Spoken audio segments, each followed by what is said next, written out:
Mon père exige que je donne un emploi à ma demi-sœur et une partie du terrain que j'ai hérité de mon grand-père après qu'il m'ait abandonné. Ils ont essayé de m'attaquer, mais ils se sont tous retrouvés par terre. Mon père et ses frères et sœurs détestaient mon grand-père pour de bonnes raisons en grandissant. Leur père était un alcoolique abusif envers eux et ma grand-mère, jusqu'à ce qu'elle meure. Mon père et ses frères et sœurs ont tous quitté la maison à 18 ans et ne sont jamais revenus. Sauf mon père. Aucun d'eux n'a jamais reparlé à leur père. Mon père a parlé à mon grand-père 2 fois après avoir quitté la maison. J'avais 8 ans lors des funérailles de ma mère quand j'ai rencontré mon grand-père pour la première fois. Il s'est approché de moi, s'est agenouillé devant moi et s'est présenté, me demandant comment j'allais. Mais avant que je puisse dire quoi que ce soit, mon père m'a tiré loin de lui. Il a crié un peu, puis m'a traîné loin. J'avais 11 ans quand je l'ai rencontré de nouveau, lorsque mon père m'a déposé chez lui et m'a laissé là-bas. Quelques années plus tard, j'ai découvert que c'était parce que la nouvelle femme de mon père ne voulait pas de moi. Vous pourriez penser que mon père était un lâche pour avoir fait cela. Je sais que je le pensais. Mais il s'est avéré que c'était la meilleure chose qu'il ait jamais pu faire pour moi, même si je le haïssais pour cela. Mon grand-père et moi sommes devenus très proches. Ses jours d'alcool étaient loin derrière lui et il m'a tout appris. Il possédait beaucoup de terres. Beaucoup de terres. Il m'a appris à cultiver des légumes,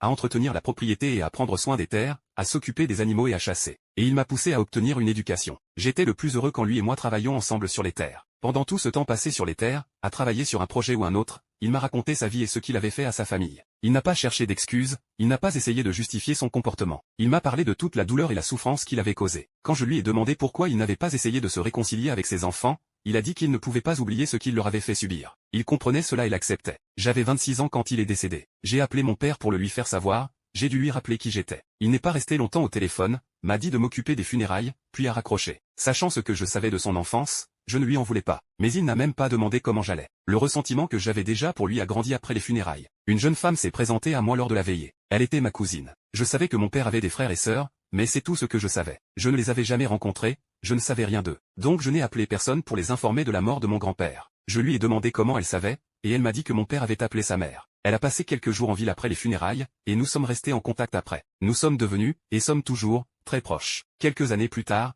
quand elle m'a dit qu'elle déménageait en ville, je lui ai donné un acre de terre. Elle, son mari et leurs enfants y vivent encore aujourd'hui. Mon grand-père m'a tout laissé. Aucun des frères et sœurs de mon père n'a contesté le testament. Ma cousine m'a dit que sa mère ne voulait rien, pas un centime de son père. Je suppose que les autres ressentaient la même chose, car ni moi ni mon avocat n'avons jamais eu de nouvelles d'eux. Jusqu'à la semaine dernière. Mon père m'a appelé. Sa fille a besoin d'un nouveau départ. Apparemment, elle veut venir par ici pour aider avec mes entreprises. J'ai quelques petites entreprises que je gère sur ma propriété. Une ferme en activité où les gens peuvent venir passer quelques jours pour découvrir la vie à la ferme. J'ai quelques entreprises rentables. Maintenant, ma demi-sœur, que j'avais rencontrée une seule fois avant d'être expédiée chez mon grand-père, veut soudainement m'aider. J'ai toute l'aide dont j'ai besoin. Je n'ai pas besoin de la sienne. J'ai dit à mon père que j'y réfléchirais. Il m'envoie des textos tous les jours, plusieurs fois par jour, me demandant des nouvelles de la propriété et des entreprises, suggérant des rôles que sa fille pourrait remplir, me disant que la famille veille les uns sur les autres et reste unie. Il me dit que mon grand-père lui doit. Il me dit quelle terre je devrais donner à sa fille pour l'installer et quelle terre serait la meilleure pour elle et son mari quand ils viendront. Chaque fois que je vois mon père apparaître sur mon écran, j'ai envie de fracasser mon téléphone. Ma colère et mon ressentiment sont dirigés contre mon père, pas contre sa fille. Mais je ne veux toujours pas qu'elle soit ici. Elle est une étrangère pour moi. Tout ce que mon grand-père m'a laissé m'appartient maintenant, et je ne leur dois rien. Ma cousine et son mari sont de mon côté et disent que si cela ne tenait qu'à eux, ils diraient à mon père et sa fille de partir, car ils n'ont jamais fait d'effort pour être une famille avec moi ou même pour appeler et dire bonjour. Je sais qu'ils ont raison. Ce qu'ils disent est vrai. Mise à jour, j'ai demandé à un ami proche, un policier local, s'il pouvait trouver si mon père vivait toujours au même endroit. Ensuite, j'ai demandé comment obtenir un ordre de non-lieu. C'était assez simple. Je suis sorti du poste de police avec un ordre de non-lieu en main et l'adresse de mon père. J'ai ensuite demandé à un autre ami proche s'il pouvait m'accompagner chez mon père, car à ma connaissance, c'était là que vivait ma demi-sœur. Nous sommes partis voir ma demi-sœur. Il nous a fallu environ 10 heures pour y arriver. J'ai décidé de conduire plutôt que de prendre l'avion parce que j'avais besoin de ce temps pour mettre de l'ordre dans mes pensées. Nous sommes arrivés à l'improviste. Nous pouvions entendre une femme crier à l'intérieur depuis le trottoir. Elle ne criait pas comme si elle était en danger. Elle criait après quelqu'un. Mon ami m'a dit de sortir mon téléphone et de commencer à enregistrer. Je suis content qu'il y ait pensé. Mon père a ouvert la porte. Il pensait que nous étions des témoins de Jéhovah, nous a dit d'aller nous faire voir et a essayé de fermer la porte sur nos visages. Mon ami a mis sa main sur la porte pour l'arrêter. J'ai dit, papa, et il a pris un second, puis un troisième regard. Je ne peux pas expliquer le changement qui est survenu en lui quand il a réalisé que c'était moi. Son attitude est passée de pour qui te prends-tu à venir à ma porte à quelqu'un qui essayait d'avoir nos faveurs. Il nous a invités à entrer, puis s'est enfui hors de vue. Les cris se sont arrêtés rapidement, et il est revenu avec sa femme une minute plus tard. Elle avait un grand sourire, un très grand sourire, avec un grand câlin de bienvenue. Son sourire me donnait la chair de poule, et le câlin me faisait souhaiter avoir beaucoup de savon et d'eau chaude. Ils nous ont dit de nous asseoir et ont demandé si nous voulions quelque chose, café, Pepsi, jus. Je voulais de l'eau parce que ma bouche et ma gorge étaient soudainement sèches, mais nous avons refusé leur offre de rafraîchissement. Nous avons discuté pendant quelques minutes, puis j'ai demandé où était ma sœur. La femme de mon père a tourné la tête et a ordonné à quelqu'un qui était hors de vue d'appeler ta sœur. Je n'étais pas prêt pour plus d'une sœur, et je n'étais pas prêt pour un frère. Mon ami a vu que je luttais, alors il a posé des questions sur ma demi-sœur. Que fait-elle? Habite-t-elle près d'ici? Oh, elle habite à la maison. Quelle expérience de travail a-t-elle? A-t-elle travaillé avec des vaches à viande, des vaches laitières?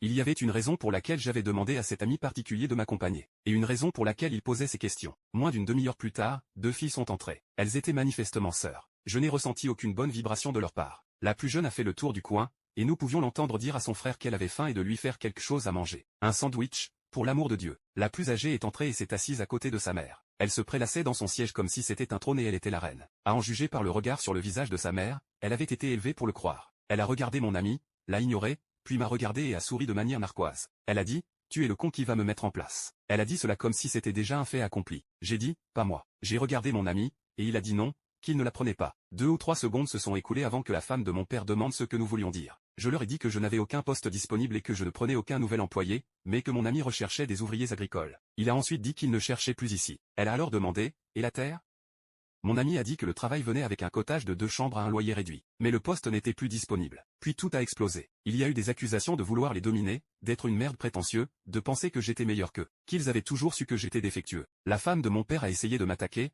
mais j'ai levé le bras, attrapé son visage dans ma main et l'ai repoussé. Elle a basculé en arrière par-dessus la coudoir du canapé. Mon père a alors essayé de m'attaquer et mon ami s'est interposé, l'a frappé à l'estomac et il s'est retrouvé par terre. Ma demi-sœur gâtée a essayé de défendre son père en attaquant mon ami et a reçu un coup de poing à la mâchoire pour son effort. Elle aussi s'est retrouvée par terre. J'ai sorti l'ordre de non-intrusion, l'ai déposé à côté de mon père, leur ai dit ce que c'était, puis nous sommes dirigés vers la porte. En sortant, nous avons vu l'autre sœur debout là, choquée. Mais elle n'a guère réagi. J'étais trop occupé à regarder mon frère. Il était beau, mais avait des égratignures sur le visage et une lèvre enflée. Nous étions censés rentrer directement à la maison. C'était le plan. Mais je ne pouvais pas partir. Et mon ami ne me laisserait pas seul là-bas. Nous avons pris un hôtel et passé 2 jours à surveiller la maison de mon père. J'ai finalement vu mon demi-frère sortir et l'ai suivi jusqu'à un supermarché. J'ai attendu dehors qu'il en sorte. Il a paniqué en me voyant. Il m'a dit que je devais partir et retourner à ma ferme, et que sa famille discutait de ce qu'il ferait de moi s'ils en avaient l'occasion. J'ai dit qu'il ne m'inquiétait pas. Je me suis approché de lui lentement comme s'il était l'un des animaux rescapés de mes écuries. J'ai parlé calmement, les mains sur les côtés, mais bien visibles, sans mouvement brusque. Je lui ai parlé pendant plusieurs minutes de la propriété, de ce que nous y faisons, de ce que nous offrons. Je lui ai demandé s'il avait un téléphone,